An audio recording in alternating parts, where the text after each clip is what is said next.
Senhoras e senhores, bom dia, boa tarde, boa noite. Bem-vindos à aula de introdução a NoSQL do curso de Introdução a Banco de Dados de Engenharia de Software. Parabéns a quem está presente na gravação. Um abraço à dona Sara, um abraço à dona Paula. Diria que são as minhas testemunhas da aula de hoje. É um nível além de aluno, né? É aluno testemunha, está testemunhando a aula. Que bonito, bacana. Muito obrigado pela presença. De uma turma de 50 alunos. Olha aí, cara, que lindo, hein? 4%. Olha que legal, 4%. Tamo aí. Então vamos melhorar essa porcentagem com o passar dos anos aí. Vamos lá, galera. Então, qual o objetivo da aula de hoje? Hoje a gente vai apresentar. São conteúdos adicionais que eu gosto de falar. Eles não fazem parte oficialmente da ementa do curso. Mas aqui o curso de Engenharia de Software aqui dentro da UFAM, dentro do ICOMP, é voltado para os alunos que vão para o mercado. Tá? Então, para isso, a gente vence essa lacuna com essas aulas de conteúdo adicional. E uma delas é sobre as tecnologias NoSQL, que são muito populares e muito utilizadas. Então, a gente tem que entender o que elas fazem, o que elas não são feitas para fazer, para a gente entender como incorporá-las nas soluções que a gente planeja. Vai ficar muito mais fácil de vocês entenderem como utilizar esse tipo de tecnologia em breve, quando vocês fizerem a disciplina de arquitetura, se possível comigo, entendeu? Onde a gente fala muito sobre arquitetura, sobre diferentes soluções, e onde uma solução NoSQL normalmente encaixa. Então é um negócio bem legal. Então a gente vai falar o que é NoSQL, quais são os drivers. Esse driver vocês vão ver que é a palavra que eu uso, que é para motivação, né? O motivo de a gente usar, qual o motor, ou aquilo, por que a gente usa NoSQL. Vai falar de conceitos básicos sobre ele, tá? E trade-offs. E eu vou apresentar para vocês dois sistemas, duas soluções populares e que estão se desenvolvendo muito nos últimos anos, tá? A gente vai falar sobre ela, que é o MongoDB ou o CoachDB. Legal? Então vamos lá. Então o que é... O primeiro desafio do NoSQL é saber definir ele, tá? Porque ele é... Eu não sei se vocês já tomaram conhecimento desse fenômeno, mas é um negócio bem legal. A internet, ela deu origem a um tipo de indivíduo muito curioso, assim, diferente do que existe no mundo real. No mundo real, você tem pessoas que entendem de um assunto muito pouco e elas tendem a não saber falar muito dele e tal.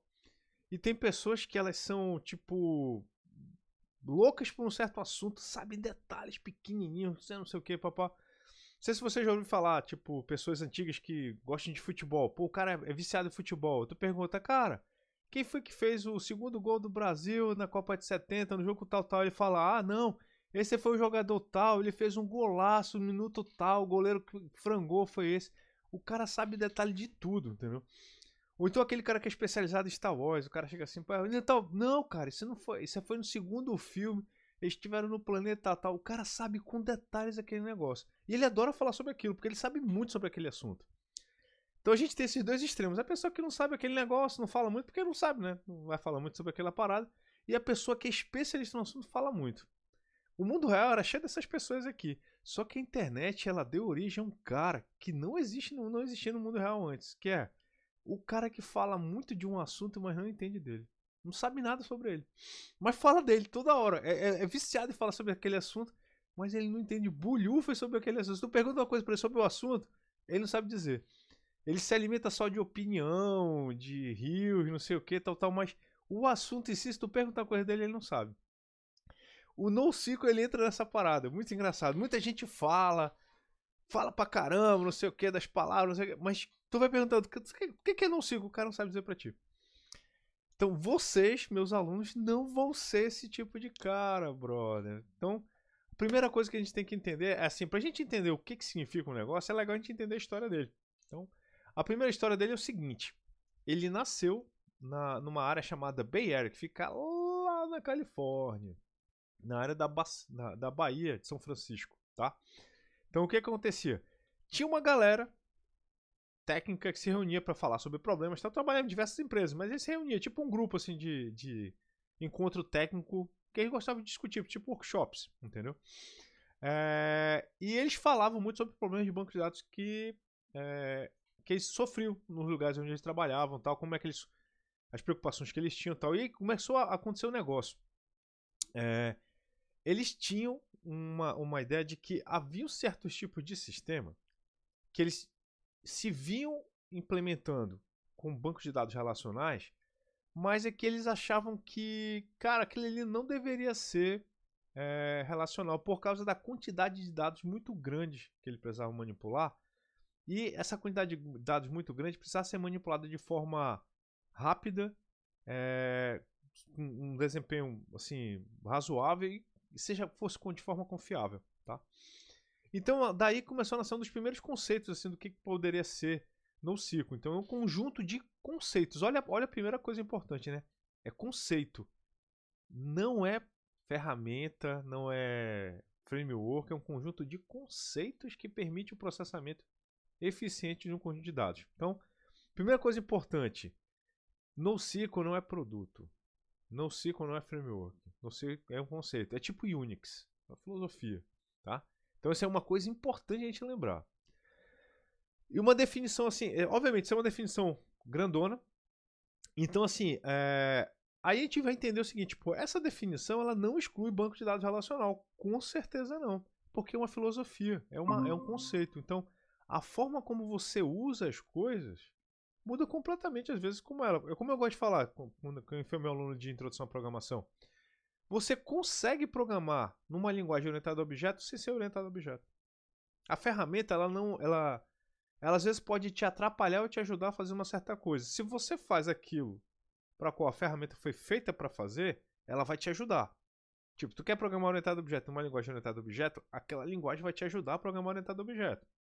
Se você quer programar estruturado numa linguagem orientada a objeto, talvez ela não te ajude tanto. É o inverso, ao contrário também, né? Se você quer programar estruturado numa linguagem que foi feita para programar de forma estruturada, você vai voar, ela vai te ajudar. Mas se você quiser programar orientado a objeto nessa linguagem, ela talvez vai te atrapalhar, ela não vai te dar suporte às coisas que a orientação a objeto tem. Então, daí vem a ideia de que o conceito se expande, né? Então, assim, de que a gente tem formas de manipular dados muito grandes que podem ser gerenciados de forma diferente do modelo relacional. Então, é muito mais do que somente falar de linhas e big table, aquele negócio todo. Então, é uma forma de manipular dados em geral, tá? Então, NoSQL também não está preso a um tipo de dado, a um tipo de formato de dado, que é uma coisa que eu acho importante esclarecer, tá? Então, assim, se a gente fosse juntar os conceitos de NoSQL que a gente tem estabelecidos e que são bem conhecidos, são basicamente esse aqui. É um cara que tenta te livrar dos joins. É a primeira coisa. Então, é uma filosofia onde você vai evitar fazer join com frequência. Se possível, evitar o join, tá? Porque isso permite uma forma de manipular o dado de forma muito mais simples. 2. É um cara que vai tentar te livrar de esquema. Peraí, professor, de esquema? O que é esquema? Esquema é uma estrutura, concorda? Tipo, a gente coloca uma relação e um monte de atributos um do lado do outro, fechou. A gente tem um esquema de uma relação, tá? A ideia é que o esquema, às vezes, ele pode ser uma coisa boa, mas às vezes ele pode ser uma coisa ruim. Vai que a natureza dos dados que você usa não tem uma estrutura fixa, é uma estrutura maleável, tá? Esse é o tipo de coisa que atrapalha às vezes algumas modelagens. Então, assim, quando você. Se eu tivesse um banco de dados onde aquela mesma tabela eu pudesse colocar, cara, com alguns atributos tem, outros não tem, uma estrutura diferente. Então, essa é a ideia também que o NoSQL tenta atender. É que você possa manipular dados sem uma estrutura fixa, prévia, conhecida deles, tá? Outra, funcionar em multiprocessador. A gente aprendeu rápido que em banco de dados eles funcionam num servidor numa máquina só, por causa das estruturas transacionais, tá? Mas a ideia é que você consiga, num conceito NoSQL, ter soluções que operem em vários processadores simultaneamente, como um sistema distribuído, tá? 3. A gente não ficar, tipo, o próximo, né? A gente não ficar preso a supercomputadores ou servidores especiais. Você poder usar máquinas comuns juntas, trabalhando assim, em harmonia, né? Eu gosto de falar, né? Para poder fazer um trabalho de banco bem feito. Então, assim, isso eu acho muito legal a gente ter esse tipo de possibilidade de você conseguir fazer um sistema de banco de dados robusto com máquinas comuns, tá? E oferecer escalabilidade linear. O que significa isso? Quanto mais coisas você adiciona, mais processamento você ganha. Você não tem um topo, um limite ou uma perda de processamento muito grande com o aumento da quantidade de recursos disponível, tá? O aumento é consistente em relação ao aumento de capacidade que você fornece. E, obviamente, formas inovadoras de manipular os dados, tá? Então, a ideia que a gente gosta de passar para quem está trabalhando com essa parte é o seguinte. NoSQL, na verdade, então, pode ser implementado com algumas soluções de banco de dados relacionais. Você pode ter, tipo, eu posso fazer um sistema de banco de dados sem junção, usando MySQL, mas não usar join nenhum? Pode. Eu posso implementar uma solução NoSQL com ele? Pode, pô, entendeu? Lembrando, NoSQL não é produto, é um conceito.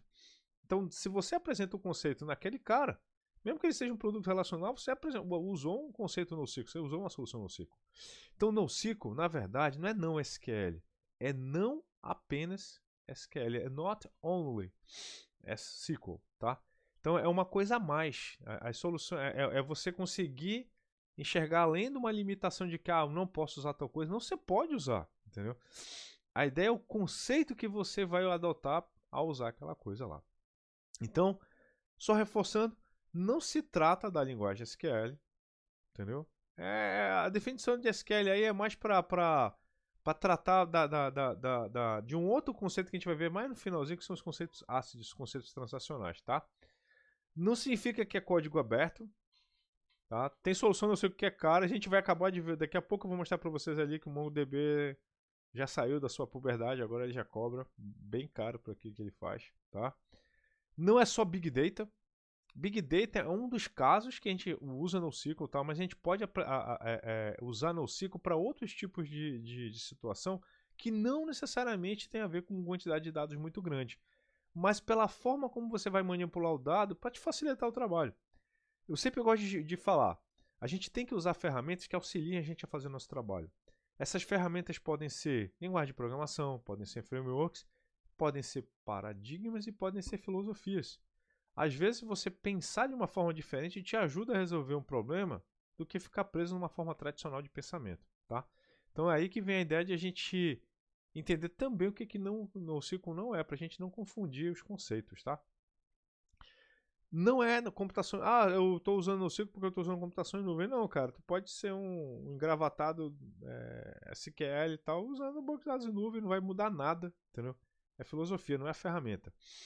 Não é uso inteligente de RAM SSD, tá? Os RAM SSD são ferramentas que auxiliaram muito os sistemas de banco de dados. Demais. Nossa, isso aí não tem nem como dizer. Eu digo que o SGBD tradicional hoje em dia ele é outra coisa por causa dos HDs SSDs. É aquilo que eu comentei com vocês rapidamente na revisão, que eu falei para vocês sobre transações e consultas. Alguns algoritmos que a gente usaria para fazer consultas em banco de dados que usam a ideia de SIC, eles perdem o sentido quando você usa SSD, porque não tem SIC em SSD, não tem latência de disco. Aquilo ali tudo perde o sentido. Você usa algoritmos específicos de memória normal no disco, tá? Então, por isso que não tem nada a ver exatamente com isso, tá? E não significa grupo de produtos. Tá? Isso é uma coisa importante também de lembrar, tá? Vamos lá. Quais são os tipos de NoSQL que eu gosto de que vocês tenham conhecimento, para vocês saberem que existem esses caras aqui, né? Então, o primeiro é o seguinte, a gente tem sistemas NoSQL que são de armazenamento chave-valor. Tá? O que são esses caras aí? É como se fosse literalmente um hash ou um vetor. Só que imagina um sistema que ele faz isso de forma muito eficiente. É um vetor com esteroides, entendeu? É esse cara aqui. Então, qual o tipo de uso básico de sistemas chave-valor? Armazenamento de imagens. Então tem sistema que, tipo, você não deveria, lembra que eu falei para você que a gente não deveria guardar imagem em banco de dados de forma nenhuma? Pois é, a gente tem sistemas para isso, que são sistemas chave-valor, onde você simplesmente coloca a imagem, é o endereço dela, a imagem é o endereço dela, aí tem cara que é para isso, tá? Sistema baseado em sistema de arquivo, onde você vai armazenar arquivos grandes, tá? dado, não sei o que, sei lá, vídeos, blobs, arquivos criptografados, coisas do tipo assim, tá? Cache de objeto. Sistemas que você trabalha muito com quantidade de objetos muito grande, e é um sistema orientado a objetos que você quer fazer persistência, você pode eventualmente precisar de um cache de objetos, você pode usar um banco de dados específico para isso, tá? E sistemas que são feitos para escalar, porque chave-valor tem um negócio bem legal. Ele é feito para escalar, porque você pode colocar as chaves de certos valores em servidores separados. Exemplo que eu vou dar bem clássico aqui é a internet. A internet, os índices das páginas, elas são armazenados em sistema chave-valor. O que significa isso? Quando a gente navega na internet, a gente vai, tipo assim, vou falar uma coisa muito cringe, tá, atualmente. Antigamente, a gente ia na página chamada Google, fazer uma busca, entendeu? Hoje em dia vocês vão na IA, mas assim, antigamente, na minha época, a gente ia no Google. Como é que o Google sabia onde estão as coisas, entendeu? Ele usava um negócio chamado índice. Quando você pega um livro, não sei se vocês já viram um livro, livro é um negócio de papel, cara, deixa eu mostrar pra vocês. Nós antigamente usávamos isso aqui, cara, é um livro, ó, um negócio feito, porra, muito triste, né, feito de árvore e tal. Mas assim, naquela época que a gente usava livros, cara, entendeu? Tem esse negócio aqui no final, ó. Esse negócio aqui no final é chamado índice remissivo ou índice invertido, entendeu? O que significa? Aqui tem uma palavra e ela vai dizer em que páginas do livro essa palavra está.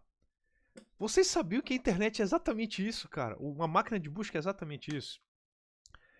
Imagina o seguinte, cada página desse livro aqui é uma página da internet. Vamos imaginar isso, que cada página desse livro aqui é uma página da internet.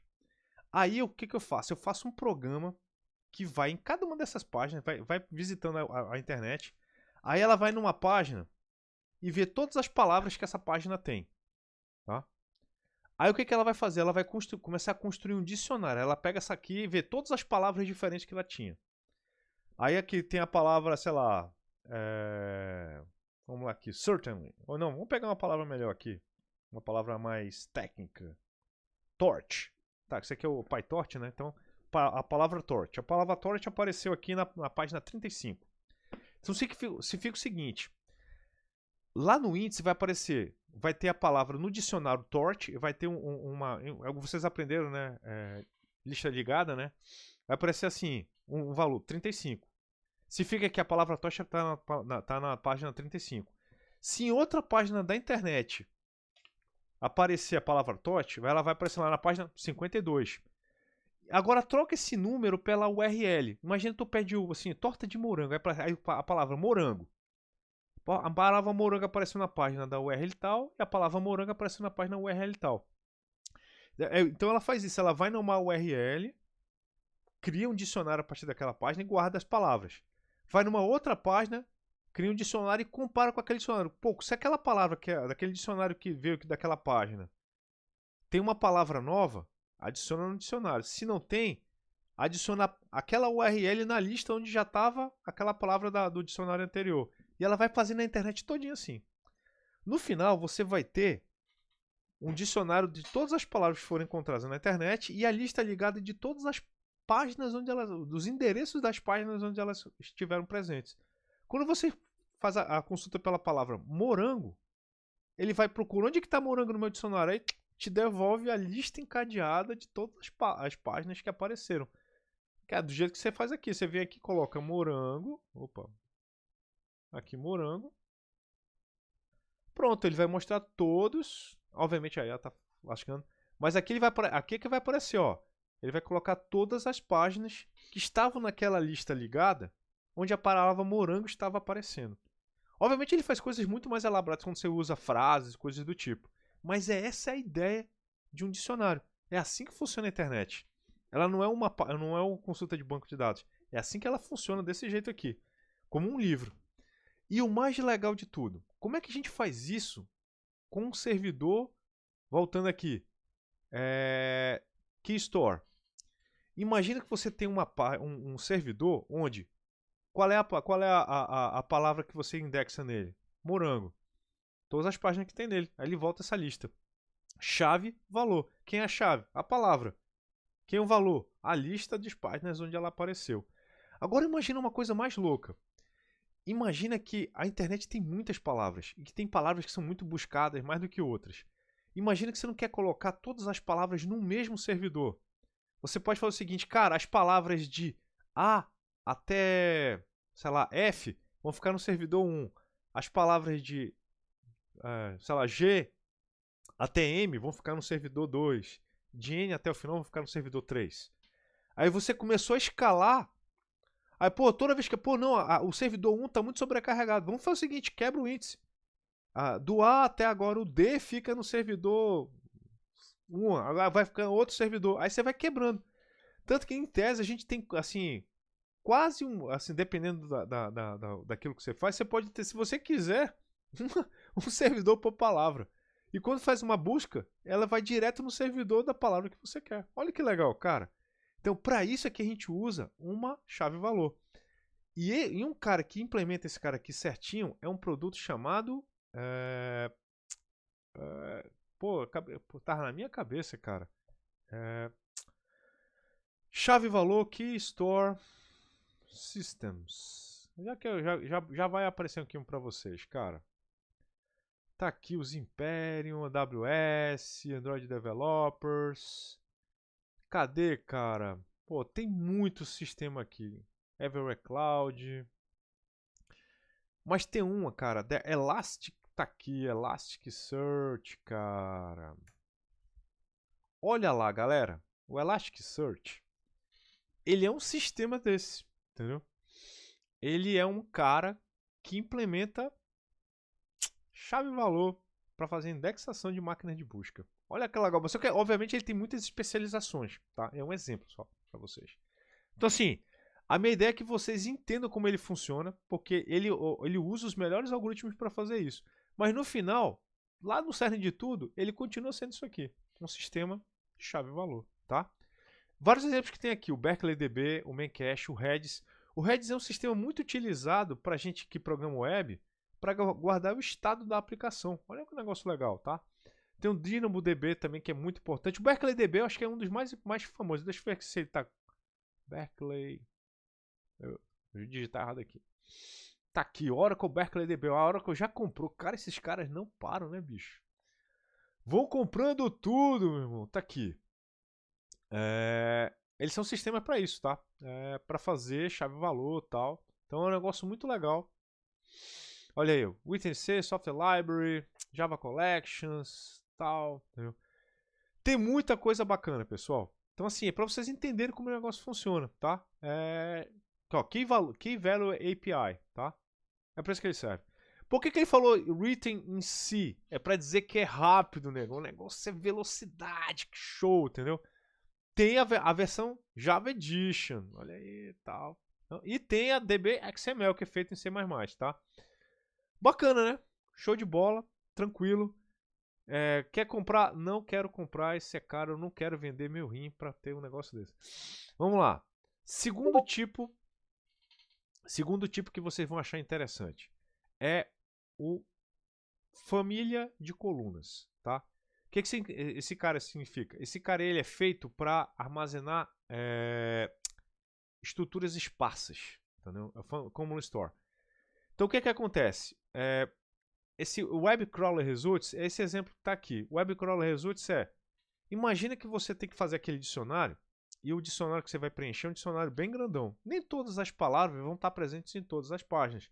Então você pode imaginar que vai ter listas que vão ter um monte de palavras e listas que vão ter, quer dizer, um monte de páginas que tem ela e listas que vão ter poucas, tá? Então, às vezes é interessante você mapear de uma ferramenta para outra, porque na hora que você está armazenando as coisas, você talvez tenha resultados muito esparsos. Aí, nesse caso, você usa um sistema de matriz de chave e valor também, bem parecido, tá?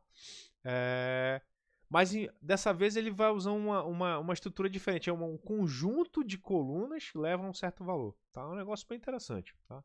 Ó, o sistema de matriz esparsa que usa linhas e colunas como chaves. É um negócio bem bacana. É diferenciado. Tá? Porque, assim, cada um desses caras aqui é um universo. Tá? Então, o Apache Hybase, o Apache Cassandra. O Apache Cassandra acho que é um dos mais famosos. Apache Cassandra. Tá aqui, tá? Cara, é muito legal. Open Source NoSQL Database. Que delícia, cara, entendeu?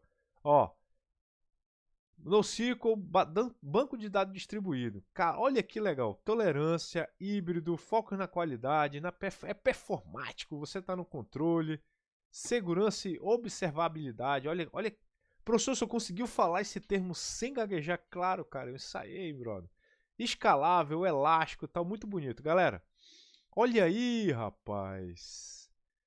Netflix usa o Apache Cassandra pesadamente para satisfazer a sua eternamente crescente necessidade de persistência. Olha aí, galera. Então, assim, e aquilo que eu gosto de falar para vocês, o banco de dados é uma área em eterno crescimento, é uma área que está sempre evoluindo e é impossível você manjar tudo. Mas o interessante escolhe uma coisa e fica bom nela. Entendeu? Escolhe um produto e entende a filosofia que ele tem por trás, entende bem a filosofia e aprende um conceito, um produto que adota essa filosofia. Vou dizer pra vocês, o Cassandra, meu irmão, é um cara muito louco, bicho, muito louco, entendeu? Deveria pedir pra vocês, olha aí, ó, pra usar Docker, cara, tá aqui, brother, pra tu rodar ele no Docker, não precisa nem instalar, cara, quer dizer, vai instalar nele aí dentro do negócio, mas tranquilo, suave na nave, Cassandrão aí, cara. Aprende a usar o cara, usa, escreve dado, limpa, um negócio bacana. Você vai ver que existem coisas que vão muito além do MySQL e do Postgres, cara. Tô aqui para abrir a cabeça de vocês, claro, obviamente. Esse é o objetivo aqui, é tirar vocês do mundinho do Postgres e do MySQL, tá? O acúmulo, entendeu? O Apache Acúmulo é outro cara. Apache Acúmulo. Tá aqui, galera. Esse cara aqui, eu vou dizer pra vocês, entendeu? Ele já é um pouco mais lado B, cara. Pô, pessoal, o que é lado B, cara? Se eu falar pra vocês, vocês vão saber que eu sou mais velho do que vocês imaginam. Lado B é assim, cara. Antigamente os discos tinham que virar ao lado. Aí no lado A tinha música popular, no lado B tinha músicas menos populares, menos conhecidas, muito legais e tal. Então tá aqui. O acúmulo é um cara desse lado B, entendeu? Ele é um cara, entendeu? Ele usa o Apache Hadoop por baixo, tá? Imagina, você tem um sistema de banco de dados que usa um file system. O MySQL de vocês usa o FAT32, usa o file system aqui do Linux para usar. Alguns bancos de dados exigem um file system especial para utilizar. O acúmulo ele usa o Hadoop para poder utilizar, porque ele é feito para trabalhar com banco de dados distribuído. Mas não porque ele é distribuído, mas porque os dados que ele atua estão distribuídos, tá? Tem o Zookeeper para fazer consenso. Então, assim, tem muita coisa legal. É um conceito doido. Então, para vocês saírem, né? O acúmulo aí rodando. Segundo grupo de produtos NoSQL.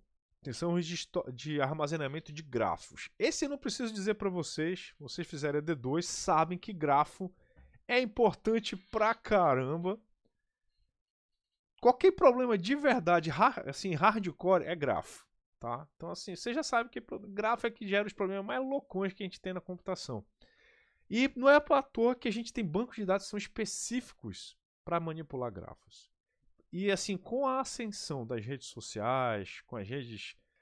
Eu chamo assim, essas redes de ligação, porque rede social hoje em dia não é como era antigamente. Antigamente as pessoas se conectavam na rede social para conhecer outras pessoas, saber o que elas estavam fazendo e tal. Hoje em dia tu se conecta na rede social, tu só recebe comercial. Então assim, eu chamo de redes comerciais. Tá? Mas assim, antigamente a gente tinha esse negócio de rede social para você detectar as ligações, quem é amigo de quem são amigos de tal, para quem a gente pode recomendar as coisas. Detecção de fraudes. O que acontece isso aí, professor?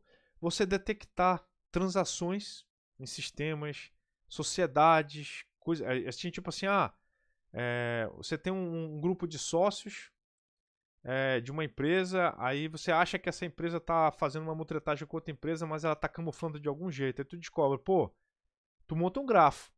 Esses sócios aqui, quem são as pessoas conhecidas desses sócios? Aí tu vê, pô, quais são as outras empresas que esses caras que são sócios dessas empresas têm? Aí, quais são os sócios das outras empresas? Pô, esses caras estão na mesma empresa. Aí tu começa a descobrir relacionamentos entre esses caras utilizando redes de grafo. E dados que tem muito interrelacionamento, tá? Então o gráfico serve para isso, obviamente, é um negócio bem interessante. Tem o Neo4j, o Allographic, o Infinite Graphic, tem o Big Data, que é o mais clássico de todos, tal. Eu acho que são interessantes vocês descobrir. Deixa eu ver se o Neo4j ainda tá no ar. Neo4j. Tá aqui o garotão, olha aí, cara. Lindo, né? Olha quem usa, cara. Cisco, Uber. Galera, né? BTG, BMW, Boston Scientific. Olha aí, galera. Lindão, hein? Lindão, lindão. Comece de graça, cara. Quanto é que você vai pagar depois? Não sei. Mas você pode aprender muitas coisas interessantes aqui. O ponto todo é... Cara, tu não precisa ficar fazendo mulambice em banco de dados relacional se você tem um banco de dados que é feito para grafo, cara. Vamos dar um exemplo, entendeu? Então, assim, bora tentar pegar um outro aqui, cara. O Infinite Graph, cara. Será que esse cara ainda existe? Vamos lá. Infinite Graph. Não, não, não. Esse cara aqui eu não. Acho que eu coloquei o nome errado. Deixa eu ver aqui. Infinite Graph. Não, cara. Infinite Graph. NoSQL. Deixa eu ver se vai aparecer aqui o bichão. Ah, o Infinity. Ah, agora apareceu aqui. Ah, deixa a página do cara, oficial website. A gente encontra rápido, né, cara? Ainda bem que a internet tá do nosso lado, né? Saíram do ar, cara. Poxa, cara. Deixa eu ver se a página deles ainda existe, cara. Saiu, galera. Poxa, cara. Não tem mais. Tchau. Já era. O que mais aqui? Já era. DB Engines. Galera falando ainda, mas...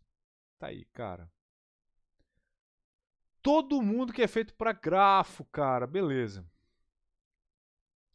Próximos sistemas, cara. Que a gente tem aí. O que hoje em dia eu digo que é o mais popular de todos. Mas não é popular porque a galera estuda. Ele não é porque ele entrou na hype sem ele saber porquê, mas ele entrou na hype. Muito por causa do MongoDB, tá?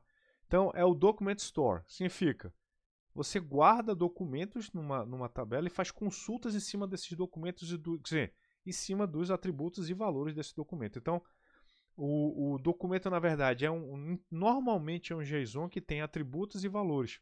E esses caras aí você usa eles para fazer consultas e tal, tá? Para que serve isso? Dados que têm alta variabilidade. Lembra aquilo que eu falei ainda agora sobre problema de estrutura? Às vezes você tem dado que eles não vão obedecer todos a mesma estrutura. Eles vão ter leves mudanças. Algum vai ter um atributinho aqui, outro um atributinho a mais ali, tal, tal. E você não quer toda hora ter que ficar fazendo reajuste no banco de dados, entendeu? Então, assim, esse é um cara. Busca de documento, é um exemplo. Integração de hub, gerência de conteúdo web, sistemas de publicação. Esses caras aqui são clássicos. O ponto todo é que você vai buscar naquele documento ou naquela coleção de documentos. A ideia é que você não fique fazendo join dos documentos com outros documentos. É você fazer buscas com muita precisão numa coleção de documentos que não tem uma estrutura fixa. Esse cara aqui ele é muito eficiente para isso, tá? Tem o MongoDB, o CoachDB, o CoachBase, o MarkLogic, o Berkeley DB XML, que a gente viu ainda agora ali, tá bem aqui. O Oracle DB XML, ó. Ele serve para isso aqui, tá? Olha que bacana, tá? Então, assim, são produtos que têm essa característica de fazer isso. Mas eu acho que o representante maior de todos é o MongoDB, tá? Eu deixei algumas páginas aqui especiais já preparadas para vocês, para ser vídeo de guia inicial, para vocês irem nele, tá? Por quê? Por causa da minha experiência profissional, eu digo para vocês, esse cara aqui é um cara que vocês teriam, tipo assim, eu teria que ver um outro curso no Incomp, sei lá, talvez isso vire até uma disciplina optativa, de como é que você faz modelagem não relacional. Esse cara aqui é um outro curso. É um negócio bem interessante, tá? Mas, querendo ou não, ele ensina como você fazer a passagem do modelo relacional para o modelo de documentos. Ele tem uma outra pegada, galera. Então, assim, eu acho muito legal, tá? Para você entender como é que os esquemas funcionam aqui. Então, eu acho muito legal ter esse tipo de coisa liberado. Já tá um conteúdo maduro. Eu tô acompanhando o MongoDB já faz uma década já, tá? Todo ano eu acompanho tipo, é um workshop que eles fazem anualmente do produto. E eu vi a primeira versão que saiu desses caras aqui e tal. Os grandes padrões e tal. Eu acho muito legal. Então, vocês entenderem que existe um mundo além do relacional e que existem possibilidades de fazer produtos de forma diferente. E eu vou comentar isso com mais detalhes já já, tá? Então, esse aqui são as 4 famílias. Tem mais, tá? Mas assim, as principais. Chave-valor, família de colunas, grafos e documento, tá? Então, esses são os 4 grandes pilares do NoSQL, das tecnologias e filosofias NoSQL. E vocês viram aí produtos que implementam cada uma dessas filosofias aí, tá? Quais são os drivers? Quais são os motivadores das tecnologias da filosofia NoSQL, tá? Primeiro é o volume. Tá? Por quê?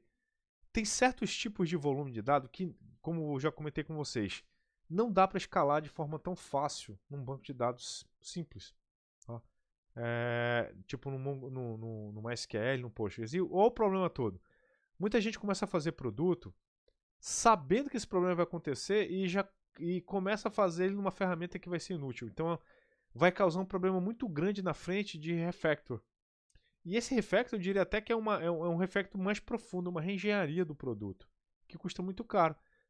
Quando o produto já é feito mais ou menos na direção que ele vai ter que seguir, isso já ajuda muito a um protótipo a ser mais fácil de implantar, a evoluir, coisas do tipo. Mas isso envolve um conhecimento das pessoas que trabalham com os projetos, que talvez muitos deles não tenham por simplesmente não saberem que isso existe. Tá? Então vocês vão ser os caras que vão mudar isso aí no futuro, tá? Velocidade. Velocidade é o seguinte, a gente não pode ficar preso a uma máquina só em algumas soluções, tá? Então assim, quando você tem um processador só, você fica preso a uma transação por vez. E às vezes isso não é necessário, isso não é um requisito importante um modelo transacional de operação, tá?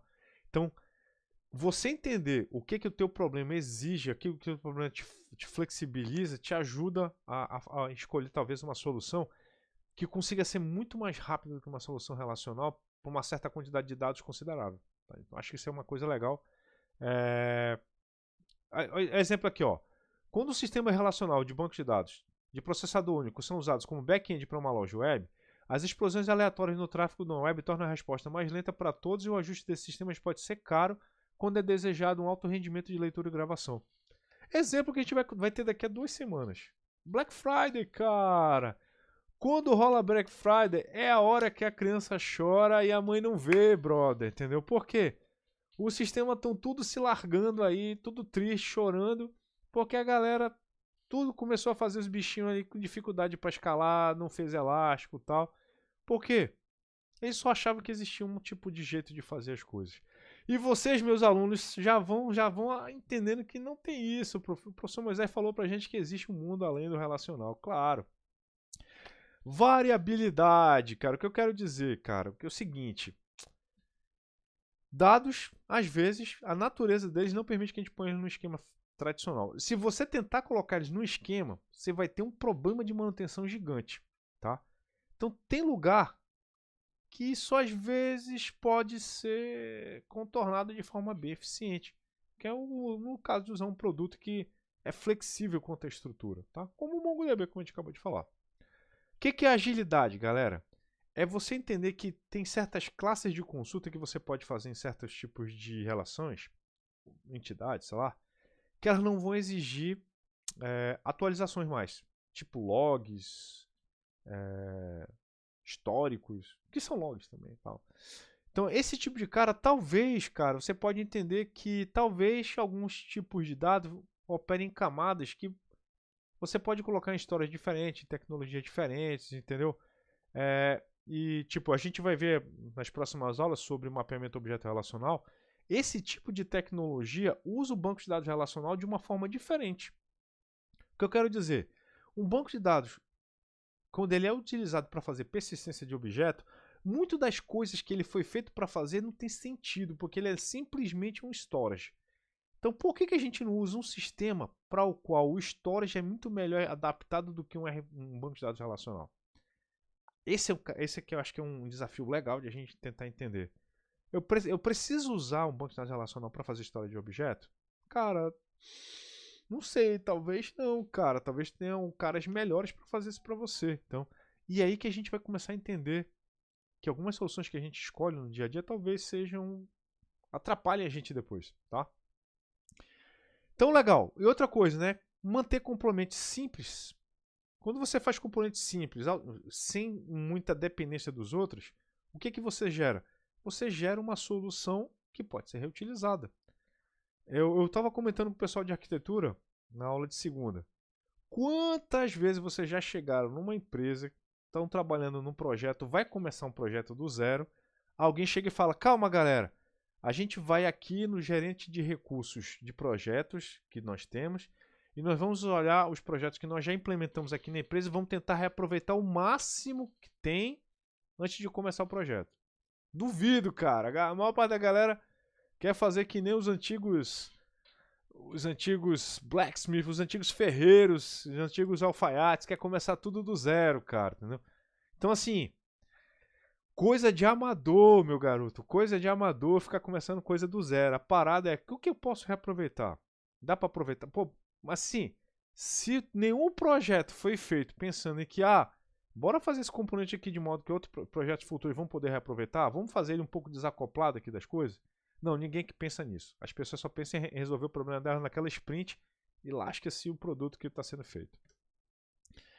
Camadas de aplicativo para simplificar o design. Isso aí a gente vai ver em arquitetura pra caramba, entendeu? Mas a ideia é, quando você tem camadas bem definidas e com responsabilidades bem fechadinhas, cara, você consegue simplificar o design de muita aplicação e designs simples, eles são performáticos. É aquele negócio que a gente fala para vocês desde lá de introdução à programação. O pináculo da performance é a simplicidade, cara. Quanto mais simples você faz a parada, normalmente ela performa bem pra caramba, tá? E aqui vem o conceito que eu queria comentar com vocês. Vamos lá.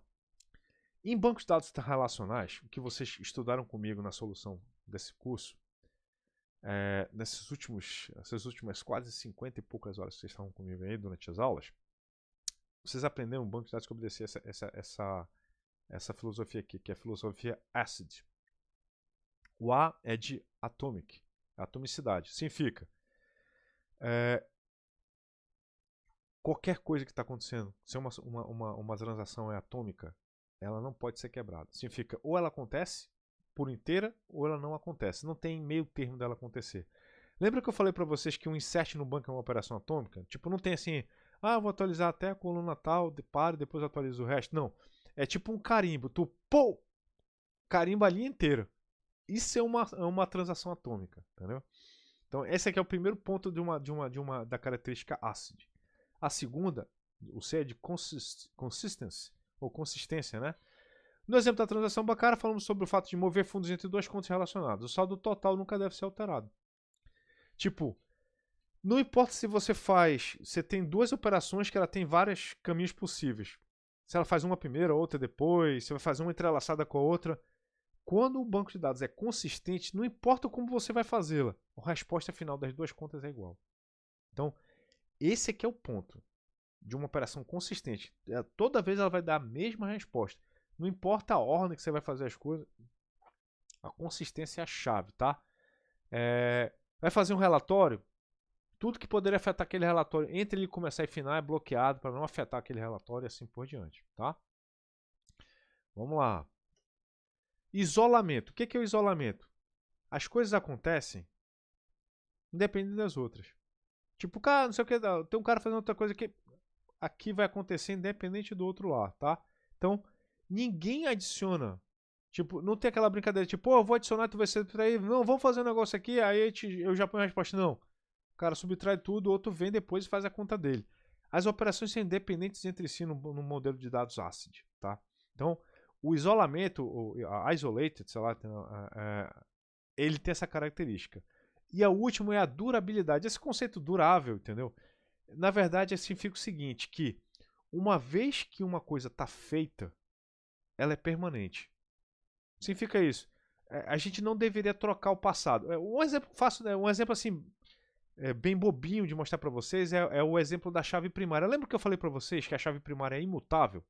Tipo, você não pode trocar uma chave primária. Você cadastrou uma linha com uma chave primária, acabou, cara. Ela é eterna. Tu não pode dar um alter nela, como tu pode dar um alter nos outros atributos. A única forma de você alterar uma chave primária, não tem. Se ela está errada, tu tem que apagar a linha e criar uma nova. Mas não tem como consertá-la, porque ela já foi feita, ela é permanente. Tá?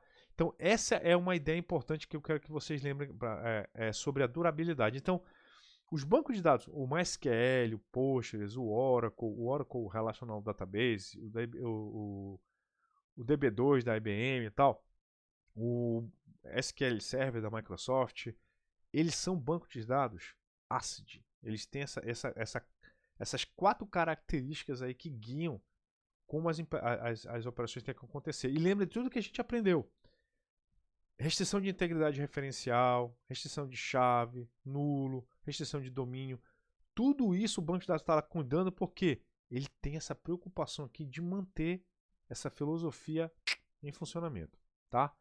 Só que é o seguinte, o NoSQL ele propõe uma nova filosofia porque, apesar de ser um negócio interessante, a ACID, nem todo sistema precisa ter aquilo tudo. Isso é uma coisa importante. É porque só havia uma filosofia, então todo mundo implementava com ela. Agora, como tem duas, a gente consegue perguntar, cara, essa solução, esse sistema que eu estou implementando, ele precisa ser ACID? Ou tem pedaços dele que podem ser de outro jeito? Bora ver esse outro jeito aqui, que é o Base, tá? O Base chama-se disponibilidade básica. Significa o seguinte, ele aceita ficar inconsistente, entendeu? Mas ele não sai do ar. O que significa isso? Ele está sempre disponível, mas as coisas eventualmente podem não estar somando uma com a outra, coisa do tipo assim. O que quer dizer? Tem sistemas que você atualiza um valor, atualiza a página, mas o resto da página só vai atualizar na sequência. Isso é um exemplo de um sistema base. Ele prefere não sair do ar, mas ser atualizado aos poucos.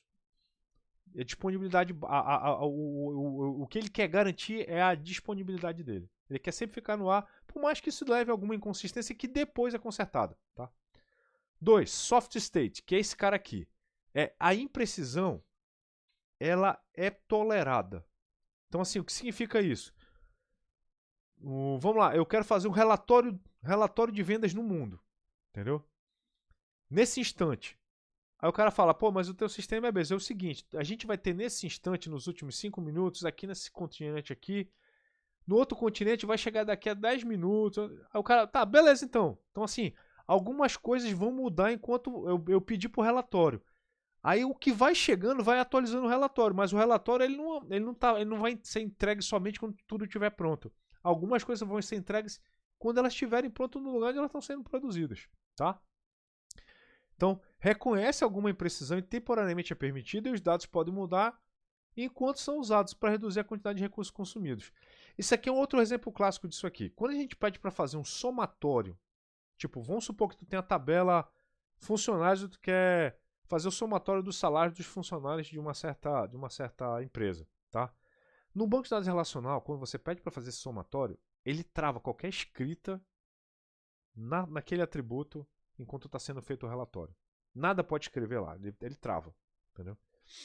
Num sistema com soft state, enquanto o relatório está sendo escrito, alguém pode atualizar antes ou depois. O cara vai falar, olha, tá aqui, é isso aqui. Pode ter um valor maior depois, porque pode ter sido atualizado durante aqui o somatório. Mas no banco de dados relacionais isso não acontece. Enquanto ele estava sendo somado, nada mexeu naqueles dados. Tá? Consistência eventual significa que, eventualmente, quando toda a lógica é executada, o sistema encontra um estado consistente. É aquele exemplo do relatório. Tá? Vai chegar uma hora que todo mundo vai chegar na sua parte e fecha o negócio. Então, o que é legal de lembrar disso aqui? Tem sistemas que eles podem operar com essas premissas que não vai ter problema. Entendeu? Tipo, rede social. Normalmente nem isso aqui, cara. Tu não precisa atualizar o mesmo todo mundo. Não, isso não é banco. Entendeu? Não é energia, não é, né, distribuidor de energia elétrica de um país, tal. É uma coisa mais sutil. Então, dentro desse mundo onde você não precisa ter a neurose da atualização instantânea em milissegundos das coisas, que é diferente de banco, de operações bancárias, esse cara aqui talvez seja um sistema que consiga operar melhor, mais leve e mais rápido, sem ter tanta trava, tá? Então, o conceito Base, então ele é bem diferente do ACID por causa disso, tá? Então, o ACID, em regra, os sistemas de banco de dados relacionais, eles são ácidos, entendeu? Se concentram na consistência. E os sistemas Base se concentram na disponibilidade. É preferível ficar no ar um pouco erradinho, alguma coisinha ali não está atualizando e tal, do que sair do ar. O banco de dados relacional, ele prefere sair do ar do que perder a consistência. Para algumas coisas isso é importante.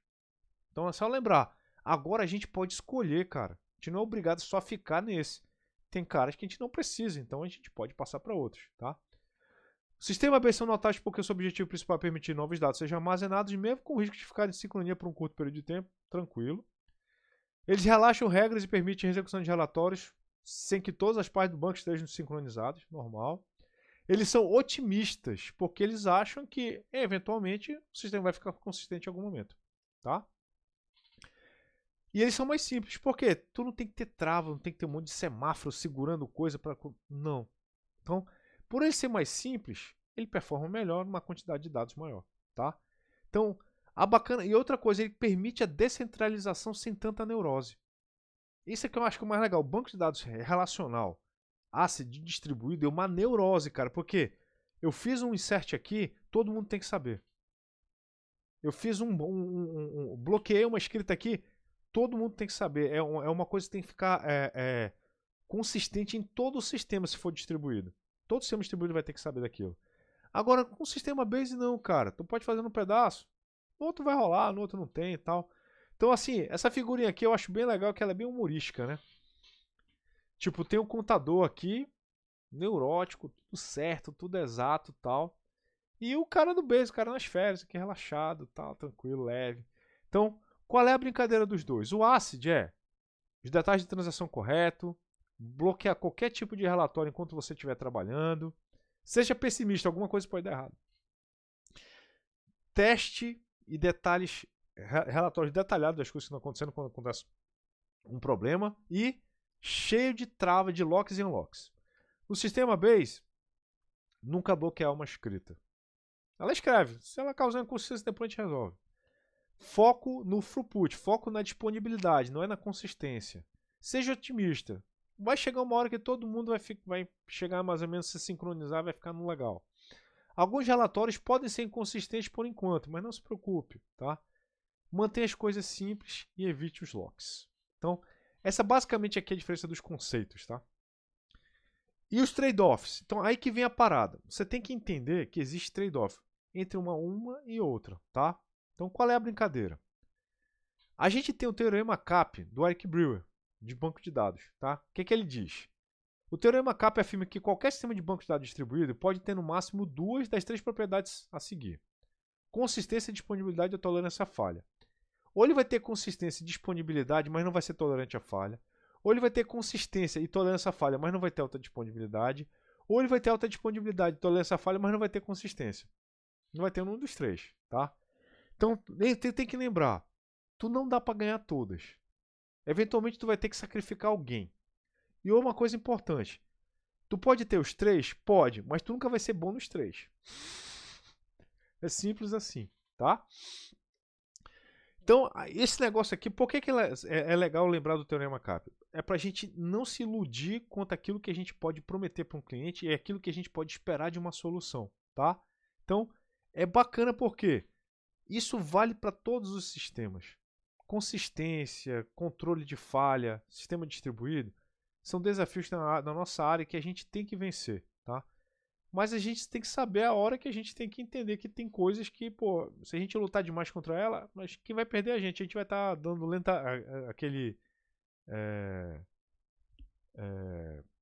aquele ditado pulou, vai estar dando murro em ponta de faca. Não faz sentido, tá?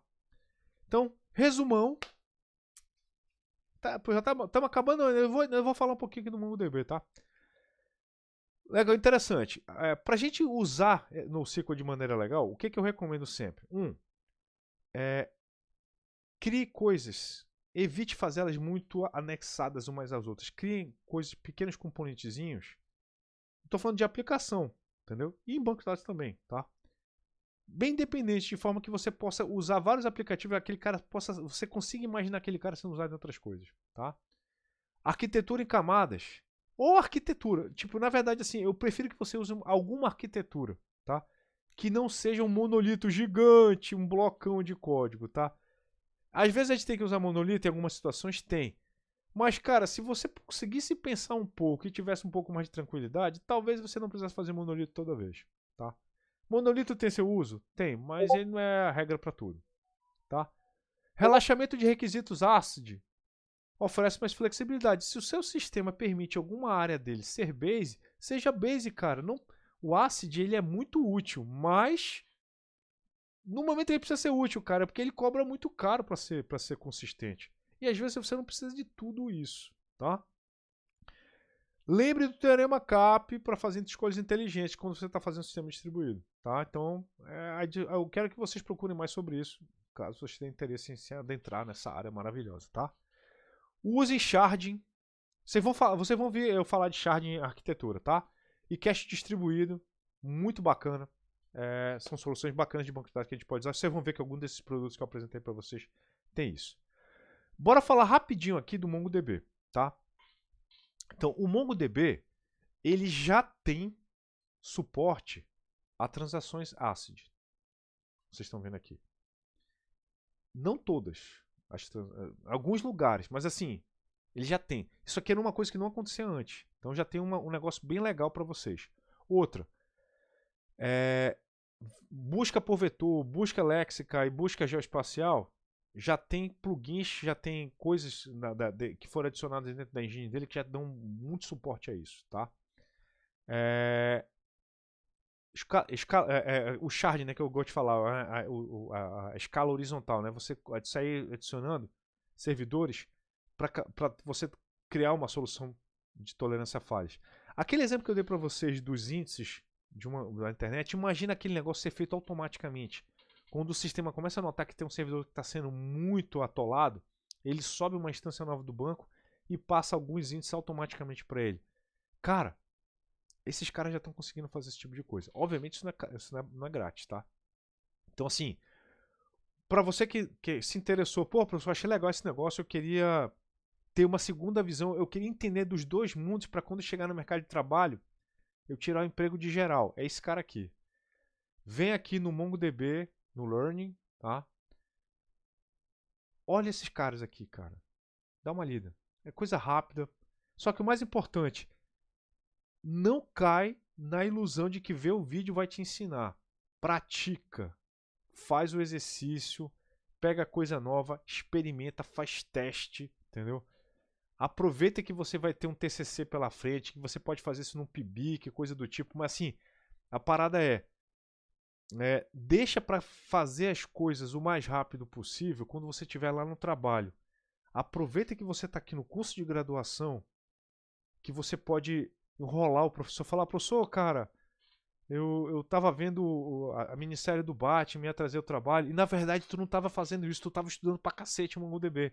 Engana o teu professor, fala pra ele, professor, cara, foi mal, professor, fiquei jogando Baldur's Gate de novo e, porra, atrasei o trabalho. Aí o professor, pô, tudo bem e tal, mas na verdade tu estava aprendendo CoachDB e tal. Engana os caras, aproveita que você pode, agora é a hora de aprender a fazer essas coisas, tá? No dia a dia no trabalho a gente não tem tanto tempo de aprender quanto a gente gosta.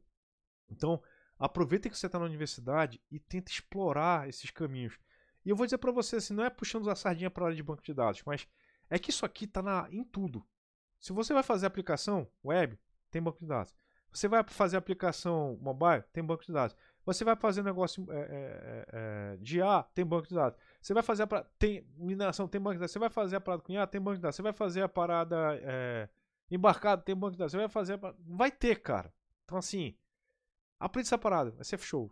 É só vitória pra ti, tá? Olha aí, cara. Fazendo um reggae, cara. Eu tô falando pra vocês, cara. Tu quer fazer um reggae usando o MongoDB, cara. Uma IAzinha local pra fazer uma coisa útil. Vem aqui, cara. Faz o cara. Olha. Professor Moisés dando o canal pra vocês, cara. Vamos lá, vamos, cai nele, entendeu? CoachDB, brother. Olha aí, meu irmão. Você trabalha no lugar e a galerinha quer um monte de relatório em tempo real, banquinho, data, um monte de dashboard. O cara é louco, o teu chefe é louco pro dashboard, vai te dar um. Tu trabalha numa empresa aí dessas do distrito, o cara quer relatório em tempo real das coisas, do almoxarifado, não sei o que. E tu não precisa ficar preso lá no mundinho do post, fazendo as coisas do zero. Quando já tem coisa interessante já sendo feita, cara. Olha o CoachDB, cara, entendeu? Olha o CoachDB, cara. Esse aqui é o Datadog, né? Não, deixa eu ver o CoachDB pra vocês de verdade, cara. Tá aqui. O Datadog é um produto em cima do CoachDB, tá? Olha aí, cara. Big Data to Mobile. Olha aí, cara. Esse é o cara. Single Node Database, Cluster, Ecossistema, Reliability, CoachDB. Cara, aprende, cara. Aprende esse cara aqui, brother. Aprende esse cara aqui. Escolhe um. Tipo assim, eu vou falar pra vocês. Se você vai entrar nesse mundo, o MongoDB eu acho muito legal. Ele tem muita coisa interessante para isso, tá? Mas eu vou falar para vocês. O CoachDB é outro cara que eu acho que ele tem muita coisa interessante para a comunidade que mexe com isso aqui. De instalação de produto, de fazer coisas e tal. Para mim a ideia é vocês entenderem como fazer um banco de dados distribuído. Porque eu acho que isso é a grande falta hoje da comunidade de banco de dados. É as pessoas saírem da universidade sabendo fazer uma aplicação com banco de dados distribuído. No mínimo. Sabe fazer um legal, sabe fazer um distribuído. Tá? Galera, é isso que eu queria falar na aula de hoje. Essa gravação. Gostei da gravação, talvez eu até coloque ela lá. Obrigado pelas testemunhas que tiveram aqui, cara. Que lindo, cara. Muito obrigado, Sara. Obrigado, Sofia. Vocês estão no fundo do meu coração, adoro vocês. Muito obrigado. E deixa eu encerrar a gravação aqui. Eu tinha que deixar gravado isso aqui porque vai ficar para posteridade o agradecimento a vocês.